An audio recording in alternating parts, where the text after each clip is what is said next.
নমস্কাৰ বন্ধুসকল, মই হীৰেণ। আজি আপোনালোকক এই ভিডিঅ'টোৰ জৰিয়তে এই দুই ৰাশি ব্যক্তিসকলে এই 2025 বৰ্ষৰ ফেব্ৰুৱাৰী মাহটোত কেনেধৰণৰ ফলাফল লাভ কৰিব তাৰে সম্পূৰ্ণ বৰ্ণনা আপোনালোকক এই ভিডিঅ'ত আগবঢ়াইছোঁ। প্ৰথমে মোৰ চেনেলটো আপোনালোকে ছাবস্ক্ৰাইব কৰি ল'ব, যাতে মোৰ পিছৰ ভিডিঅ'বিলাক আপোনালোকে সহজে লাভ কৰিব পাৰে। লগতে মোৰ ভিডিঅ' যদি ভাল লাগে তেন্তে লাইক আৰু শ্বেয়াৰ কৰিব, কমেণ্ট কৰি আপোনালোকৰ মনোভাৱ প্ৰকাশ কৰিব। এতিয়া আহোঁ মূল বিষয়লৈ। সিংহ ৰাশিৰ ব্যক্তিসকলে কেনেধৰণৰ ফলাফল লাভ কৰিব।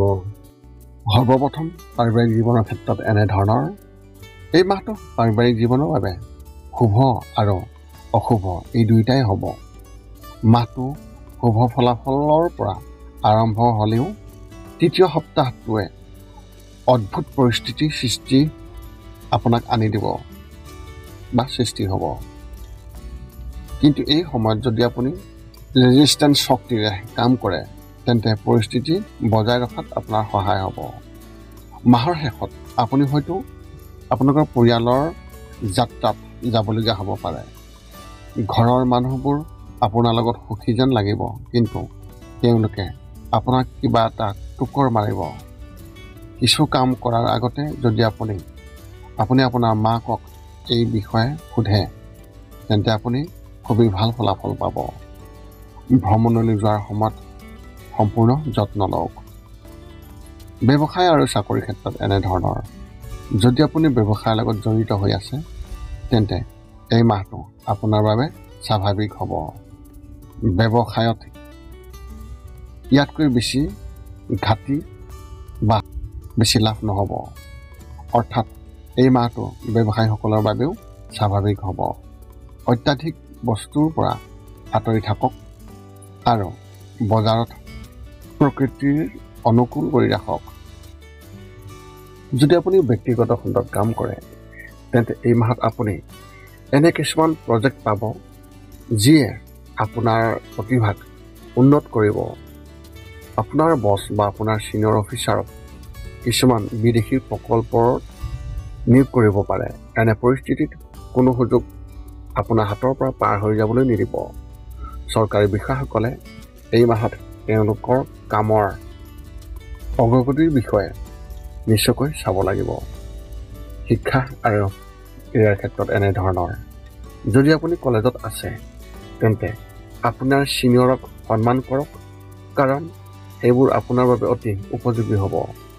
যদি আপুনি কিছুমান কামত আবদ্ধ হৈ আছে আৰু ইয়াক সম্পূৰ্ণ কৰা হোৱা নাই তেন্তে এই মাহত আপুনি সফলতা লাভ কৰিব আৰু ই সহজে সম্পূৰ্ণ হ'ব।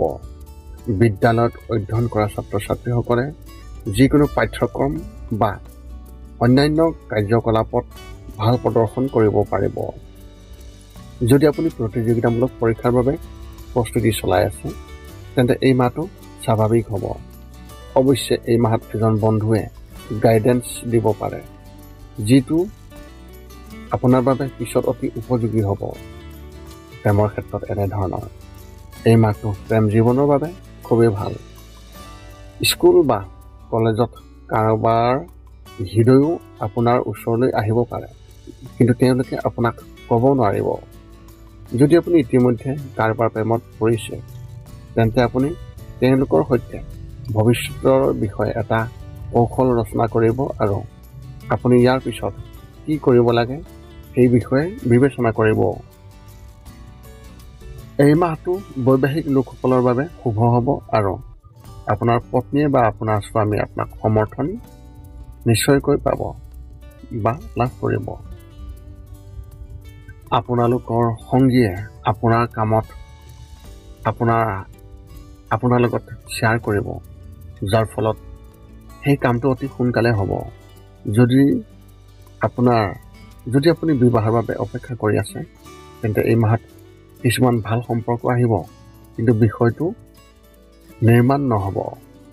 স্বাস্থ্যৰ ক্ষেত্ৰত এনেধৰণৰ এই মাহটো স্বাস্থ্যৰ ক্ষেত্ৰত আপোনাৰ বাবে ইমান ভাল নহয়। মাহৰ আৰম্ভণিতে দাঁতৰ সমস্যাই আপোনাক আমনি কৰিব পাৰে আৰু কেইদিনমানৰ বাবে বিষ হ'ব। মাহৰ শেষত পেটৰ লগত জড়িত সমস্যাবোৰো বিঘ্নিত হ'ব। ইয়াৰ বাবে খাদ্যখিনি আপুনি ঠিক কৰি ৰাখক আৰু বাহিৰৰ খাদ্য আপুনি খাব নালাগে।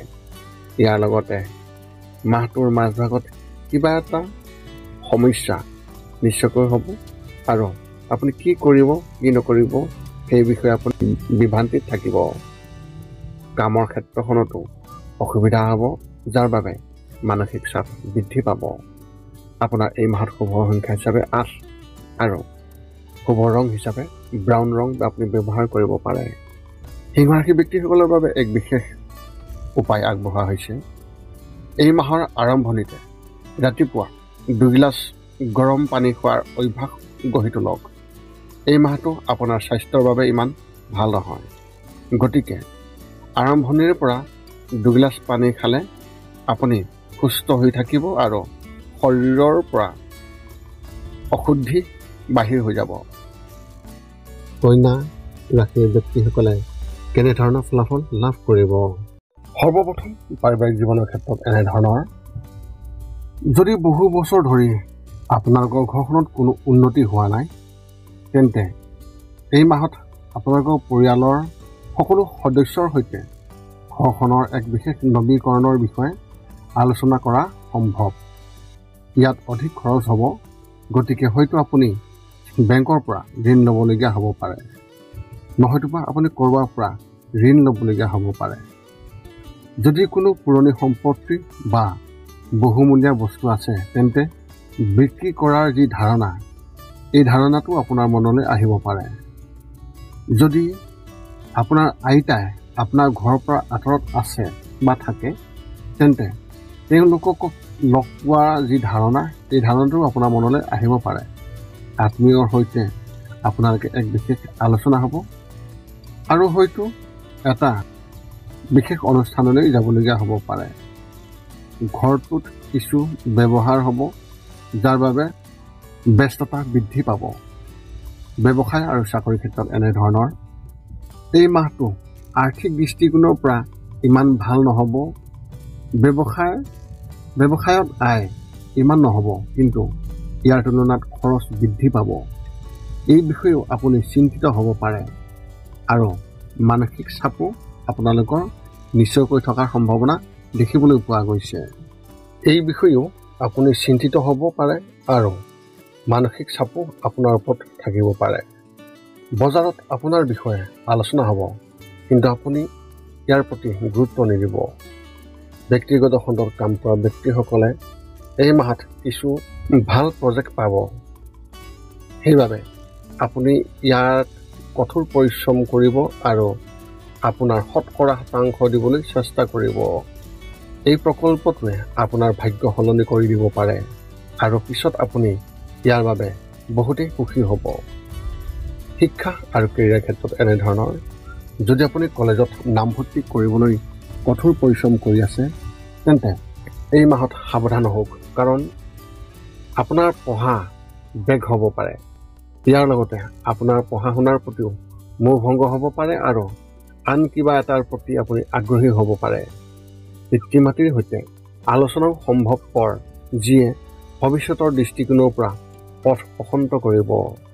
যদি আপুনি প্ৰতিযোগিতামূলক পৰীক্ষাৰ বাবে প্ৰস্তুতি চলাই আছে, তেন্তে এই মাহত অধিক কাম কৰা হ'ব আৰু বেছিভাগ সময় অধ্যয়নত অনুষ্ঠিত হ'ব। মাহৰ মাজভাগত কিবা এটাৰ ওপৰত বিভ্ৰান্তিৰ সৃষ্টি হ'ব পাৰে, কিন্তু অতি সোনকালে আঁতৰি যাব। প্ৰেমৰ ক্ষেত্ৰত এনেধৰণৰ, এই মাহটো প্ৰেম জীৱনৰ বাবে হতাশজনক হ'ব। যদি কোনোবাই কিছুদিনৰ পৰা প্ৰেমৰ সম্পৰ্কত আছে, তেন্তে এই মাহত তেওঁলোকৰ ওপৰত চকু ৰাখক, কাৰণ আপোনাৰ প্ৰেমিক বা প্ৰেমিকাই আপোনাক ঠগিব পাৰে। এনে পৰিস্থিতিত আপোনাৰ মনটোক দুখী কৰাৰ পৰিৱৰ্তে সংযমৰ সৈতে কাম কৰিলে পৰিস্থিতি সমাধান হ'ব। যদি আপোনাৰ বিবাহ কেইবছৰমান পাৰ হৈছে, তেন্তে আপোনাৰ পত্নী বা স্বামী আপোনাৰ লগত ৰাখক। এই মাহত আপোনাৰ পত্নীয়ে বা আপোনাৰ স্বামীয়ে হয়তো আপোনাৰ ওপৰত কিবা এটা বিষয়ে হতাশ হ'ব পাৰে বা আপোনাৰ মাৰ লগত আপোনাক তুলনা কৰিব পাৰে। এনে পৰিস্থিতিত তেওঁলোকৰ অনুভূতি বুজি লওক আৰু বুদ্ধিমান ৰূপে কাম কৰক। বিবাহৰ বাবে অপেক্ষা কৰি থকা ব্যক্তিসকলে এই মাহত হতাশ হ'ব। স্বাস্থ্যৰ ক্ষেত্ৰত এনেধৰণৰ। এই মাহত PCOD ৰোগত বিক্ষিপ্ত হ'ব পাৰে বাবে জাংক ফুড সেৱন নকৰিব। মাহৰ চতুৰ্থ সপ্তাহত মেৰুদণ্ডৰ বিষো হ'ব পাৰে। এনে পৰিস্থিতিত নিজৰ স্বাস্থ্যৰ বিশেষ যত্ন লওক আৰু ৰাতিপুৱা প্ৰাণায়াম কৰাৰ অভ্যাস গঢ়ি তোলক। মানসিকভাৱে বেছি সমস্যা নহ'ব যদিও মাহৰ মাজভাগৰ ভিতৰত কিবা এটা বিঘ্নিত হ'ব পাৰে, কিন্তু আপুনি ইয়াৰ প্ৰতি বিশেষ গুৰুত্ব নিদিব। এনে পৰিস্থিতিত কোনো কথাই অত্যাধিক চিন্তা নকৰিব, নহ'লে ই মানসিক হতাশৰ ৰূপ ল'ব। যদি কিবা এটাই বেছি আমনি কৰি আছে, তেন্তে আপুনি কাৰোবাৰ লগত সেই সমস্যাটোৰ কথা শ্বেয়াৰ কৰিব। আপোনাৰ এই মাহত শুভ সংখ্যা হিচাপে 1 আৰু শুভ ৰং হিচাপে আপুনি এই মাহত গোলাপী ৰং ব্যৱহাৰ কৰিব পাৰে। কন্যা ৰাশি ব্যক্তিসকলৰ বাবে এক বিশেষ উপায় আগবঢ়োৱা হৈছে। মাহৰ দ্বিতীয় সপ্তাহত বাহিৰলৈ ওলাই যোৱাৰ সময়ত সাৱধান হওক। এই সময়ত আপোনাৰ কোনো অচিনাকি ব্যক্তিৰ লগত অপ্ৰয়োজনীয় কাজিয়া হ'ব পাৰে। এটা সাধাৰণ কথাতে আৰম্ভ হ'ব যদিও অতি কম সময়ৰ ভিতৰতে ই ডাঙৰ হৈ পৰিব। সেইবাবে আপুনি আগতীয়াকৈ সজাগ হৈ থাকিব আৰু অপ্ৰয়োজনীয় কামত আপুনি জড়িত হোৱাৰ পৰা আপুনি বিৰত থাকিব। মাহৰ দ্বিতীয় সপ্তাহত বাহিৰলৈ ওলাই যোৱাৰ সময়ত সাৱধান হওক। এই সময়ত আপোনাৰ কোনো অচিনাকি মানুহৰ লগত অপ্ৰয়োজনীয় কাজিয়া হ'ব পাৰে। আপোনাৰ লগত হাই কাজিয়াও এটা আৰম্ভ হ'ব পাৰে। সাধাৰণ বিষয়ৰ পৰা ই গৈ অতি কম সময়ৰ ভিতৰতে ডাঙৰ বিষয়লৈ পৰিণত হ'ব পাৰে। গতিকে আগতীয়াকৈ সজাগ হৈ অপ্ৰয়োজনীয় কামত জড়িত হোৱাৰ পৰা বিৰত থাকিব। এতিয়া আপুনি সকলো তথ্য লাভ কৰাৰ পিছত এই 5টা কাম কৰিবলৈ আপুনি যিমান পাৰে চেষ্টা কৰক। সৰ্বপ্ৰথমটো হৈছে আপুনি আপোনাৰ শৰীৰটো সুস্থ কৰি ৰাখিবলৈ দৈনিক যোগাসন কৰক, য'ত মূলতঃ 10 মিনিটৰ বাবে ওমকাৰ মন্ত্ৰ, 10 মিনিটৰ বাবে কপালভাতি আৰু 10 মিনিটৰ বাবে অনুলোম বিলোম। ইয়াৰ লগে লগে আপোনাৰ শাৰীৰিক আৰু মানসিক স্বাস্থ্য একেবাৰে নিখুঁত হৈ থাকিব।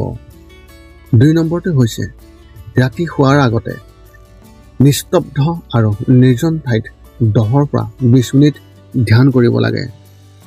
ইয়াৰ দ্বাৰা 2টা উপকাৰ পোৱা যায়। এটা হ'ল আপুনি ভাল টোপনি পাব আৰু দ্বিতীয়টো হৈছে পিছদিনা আপুনি সতেজ অনুভৱ কৰিব। ধ্যান কৰি থাকোঁতে মধ্যমীয়া শব্দৰ শান্ত সংগীতো আপুনি শুনিব পাৰে। 3 নম্বৰটো হৈছে প্ৰতি মংগলবাৰে পুৱা নিশ্চয় হনুমান চালিচা পাঠ কৰক আৰু হনুমান মন্দিৰ দৰ্শন কৰক, নতুবা আপুনি বিষ্ণু মন্দিৰ দৰ্শন কৰক। ইয়াৰ দ্বাৰা আপোনাৰ আৰু আপোনাৰ পৰিয়ালৰ যিকোনো সদস্যৰ সংকট দূৰ হ'ব আৰু সদায় সুখ আৰু শান্তি থাকিব।